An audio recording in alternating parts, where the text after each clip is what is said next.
हिंदू धर्म में संस्कारों की महत्ता जातक के जन्म लेने की प्रक्रिया के आरंभ से लेकर अंत्येष्टि तक चलती रहती है। विभिन्न शास्त्रों के अनुसार संस्कार भी कई प्रकार के बताए जाते हैं, लेकिन मुख्यतः इनकी संख्या 16 मानी जाती है। कर्ण यानी कान, जिसे श्रवणेंद्रिय भी कहा जाता है, और वेद यानी वेदना, छेदन करना। 16 संस्कारों में 9वां संस्कार कर्मभेद संस्कार माना जाता है। मान्यता है कि इससे बौद्धिक विकास के साथ साथ अच्छी सेहत सहित और भी बहुत सारे लाभ होते हैं। माना जाता है कि कान छेदन से रूप सौंदर्य में भी वृद्धि होती है। इस संस्कार को उपनयन संस्कार से पहले ही करवाए जाने की सलाह दी जाती है, ताकि जातक की बुद्धि प्रखर हो व वह अच्छे से शिक्षा ग्रहण कर सके।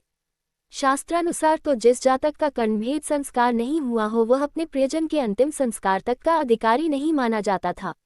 आरंभ में ये संस्कार बालक व बालिका दोनों का समान रूप से होता था। कन्या के लिए कर्णभेद के साथ साथ नाकछेदन भी होता था। वर्तमान में लड़कों के लिए इस संस्कार को बहुत कम किया जाता है, लेकिन अपनी इच्छानुसार कुछ लोग फैशन के तौर पर कर्णभेद जरूर करवाते हैं। मान्यताओं के अनुसार तो कान छेदन के बहुत सारे लाभ बताए जाते हैं।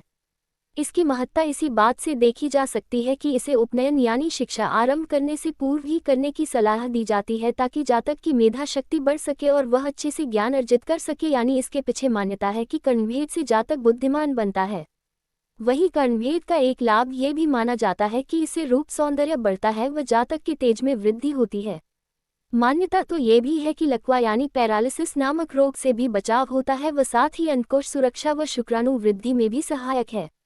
ज्योतिषाचार्यों के अनुसार कर्णभेद संस्कार चतुर्मास हिंदू पंचाग के अनुसार आषाढ़ शुक्ल एकादशी से कार्तिक शुक्ल एकादशी तक में करवाया जाने का विधान है। जातक के जन्म के 12वें या 16वें दिन भी यह संस्कार किया जा सकता है। इसके अलावा छठे, 7वें या 8वें मास में भी किया जा सकता है। यदि जातक के जन्म के 1 वर्ष पश्चात कर्णभेद संस्कार न किया जाए तो इसके पश्चात इसे विषम वर्ष यानी तीसरे, 5वें, 7वें इत्यादि में संपन्न करना चाहिए। कर्णछेदन संस्कार के समय वृषभ, तुला, धनु एवं मीन आदि लग्न में बृहस्पति हो तो यह अवसर इस संस्कार के लिए श्रेष्ठ माना जाता है।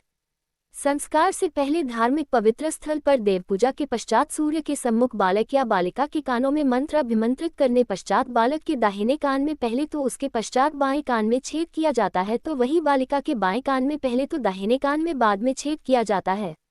बालिकाओं के कानों के साथ बाईं नासिका में भी छेदन किया जाता है।